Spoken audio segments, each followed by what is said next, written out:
نبی علیه الصلاۃ والسلام فرمایي چې بدبودار او ګنده خلکو سره مه کینئ، د دوی په عمل باندې به تاسو هم بدبودار او ګنده شئ. نبی علیه الصلاۃ والسلام فرمایي چې کم خلک سحر نه تر اشراقو پورې، ماښام نه تر ماسخوتن ټیمه پورې اوده وي، د دوی کور کې به غریبي پیدا کېږي. نبی علیه الصلاۃ والسلام فرمایي میلمنو ته خوشحالي کوي، دا عمل به تاسو مالداره کړي. ماشاءالله ماشاءالله. وایه زموږ ښکلی پیغمبر څه وایي؟ نبی علیه السلام فرمایي کویلې سره غاښونه مه صفا کوئ، دې سره به ستاسو غاښونه خراب شي، همیشه مسواک استعمالوئ. نبی علیه السلام فرمایي سخت شیز په غاښونو مه ماتوئ، دې سره به ستاسو غاښونه خراب شي.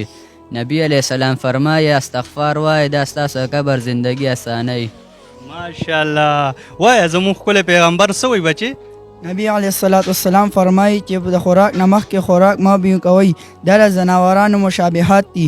نبی علیه الصلاۃ والسلام فرمایي چې په مړه خېټه خوراک مه کوئ، د دې په وجه به ستاسو معده او کولمې خراب شي. نبی علیه الصلاۃ والسلام فرمایي چې د خوب ډېر ویده کېږئ مه، د دې په وجه به ستاسو ذهن کمزوري شي او د الله نه به لرې شئ. قربان د خپل ښکلي او ښایسته پیغمبر نه. وایه زویه وایه. نبی کریم صلی الله علیه وسلم فرمایي خبرې په مزه په کلاره کوئی سو دواړو طرف ته د دې عمل په وجه دواړو طرف ته اختلاف پیدا کېږي.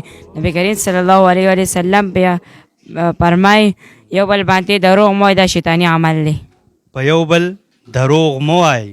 نن دا عمل عام شوی دی، زه په تا دروغ ته په ما دروغ، او دا زموږ خوږ پیغمبر وایي چې دا شیطاني عمل دی. وایه زویه وایه بچې وایه. نبی علیه السلام فرمایي کله هم خپل دوست دشمن مه وایئ، یعنې تاسو ته به ټول خلک دشمنان ښکاري.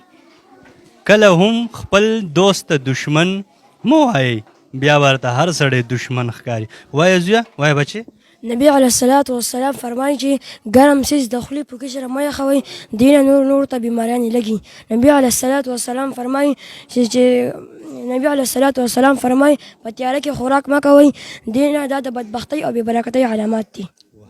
وګورو ته زموږ د خوږ پیغمبر هره خبره زما او ستا دپاره ده، خو که لږ هم ورته دا غوږ ونیسه.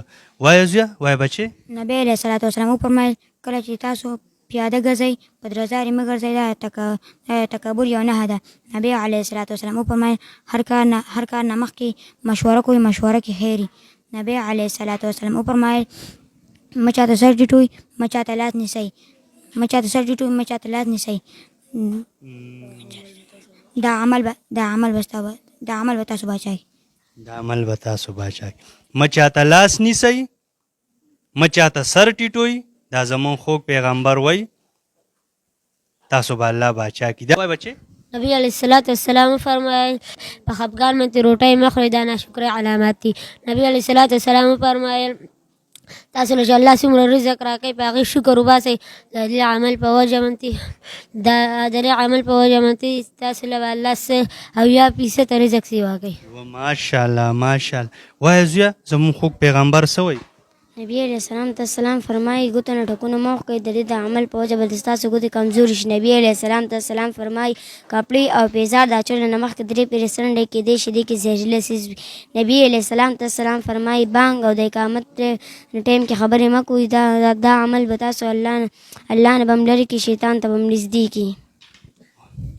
هره خبره خوږه ده. وایه زویه وایه زموږ خوږ پیغمبر څه وایي؟ نبی علیه السلام فرمایي په دروغ ګواهي مه کوئ، دا عمل به تاسو رسوا کړي. نبی علیه السلام فرمایي باتروم یا سلخانه کې خبرې مه کوئ، دا د ځناورو مشابهات دي. وایه بچې وایه زویه. نبی علیه الصلاۃ والسلام فرمایي چې بدبودار او ګنده خلکو سره مه کینئ، د دوی په عمل باندې به تاسو هم بدبودار او ګنده شئ. نبی علیه الصلاۃ والسلام فرمایي چې کم خلک سحر نه تر اشراقو پورې، ماښام نه تر ماسخوتن ټیمه پورې اوده وي، د دوی کور کې به غریبي پیدا کېږي. نبی علیه الصلاۃ والسلام فرمایي میلمنو ته خوشحالي کوي، دا عمل به تاسو مالداره کړي. ماشاءالله ماشاءالله. قربان د خپل ښکلي او ښایسته پیغمبر نه. وایه بچې. نبی علیه الصلاۃ والسلام فرمایي چې څوک د شپې نه اوده کېږي سره مه سملئ، د دې په وجه به تاسو د خوب او د عبادت نه وځئ. نبی علیه الصلاۃ والسلام فرمایي تاسو په ګس لاس روټۍ مه خورئ، د دې په وجه به تاسو د شهادت ګوتې عزت نه محرومه شئ. نبی علیه الصلاۃ والسلام فرمایي چې تا سره څوک بد کوي ته ورسره ښه کو، دا عمل بدونه ډېر زورور دی. وایي داسې دوه یاران بچیان نه وي لیدلي چې یو ورته کنځل او بل ورته دعا کړه. زمونږ خوږ پیغمبر وایي چې څوک در سره بد کوي ته ورسره ښه کو. نن مونږ د هغې الټه شوي یو. خو دغه عمل دغه خبرې دې مونږ ډونګو ته راوستو. مونږ چې کله هم د خپل خوږ پیغمبر ژوند وکته، مونږ چې کله هم د خپل خوږ پیغمبر ژوند سټډي که، بیا تل تر تله کامیابي ده. وایه زیه وایه. نبی علیہ السلام ته سلام وفرمایل تا ته په سرخانه کې په ناستې کپړې بدلوئ نو د دې په وجه ستاسو اندامونه مضبوطي. نبی علیہ السلام ته سلام وفرمایل بل به خبره کول نه مخکې خپل ګریوان کې وګورئ. ورته وایه زیه ته وایه. نبی علیہ السلام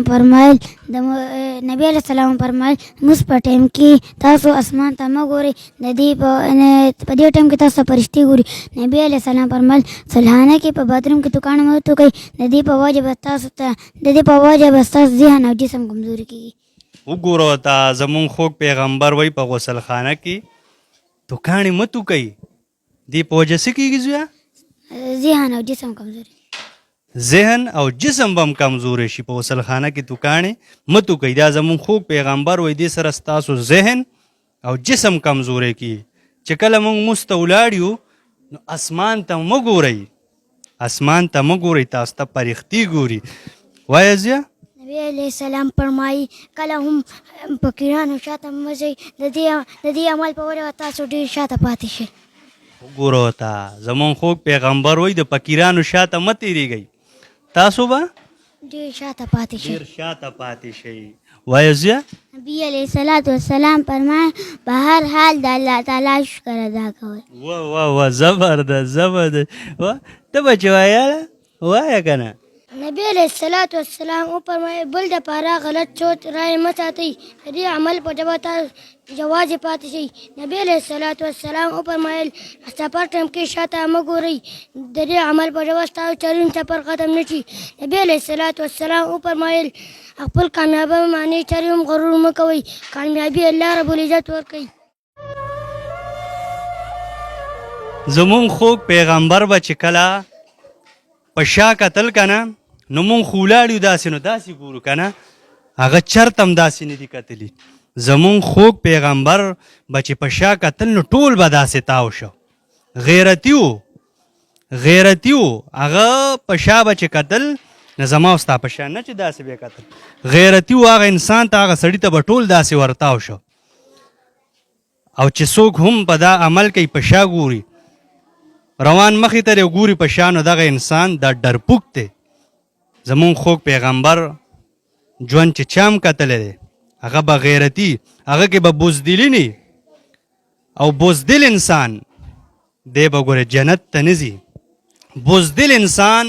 د بزدل انسان ځای جهنم دی. نو پکار دی چې د خپل خوږ پیغمبر ژوند وګورو. تاسو د دې ګلالیانو، د دې ماشومانو، د دې ښکلي بچیانو په ژبه په خوله تاسو دا پیغام ما د مایک په ذریعه راورسو او پکار دی چې دغه خبرې خپلې کو. په دې کې زمونږ او ستاسو د دواړو جانو کامیابي ده. بچې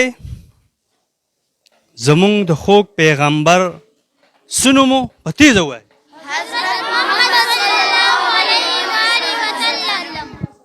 دا څوک و بچې؟ څوک و؟ زمونږ ښکلی او ښایسته پیغمبر.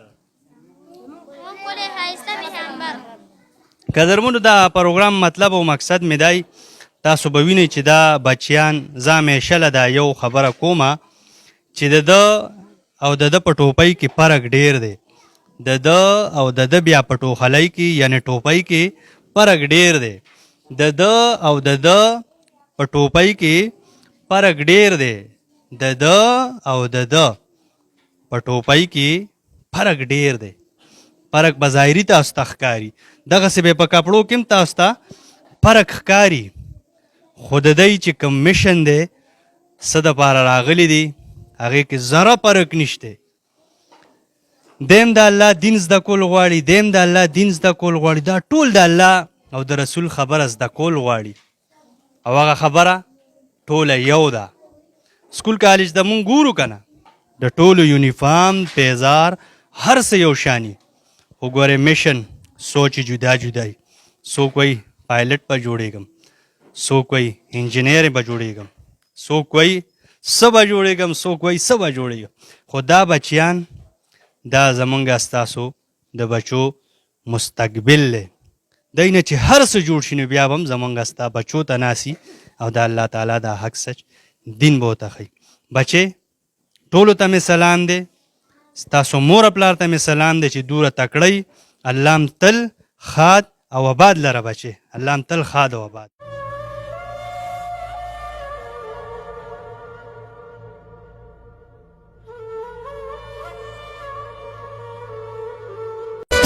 محمد مصطفیٰ سب سے آخری نبی، احمد مجتبیٰ سب سے آخری نبی.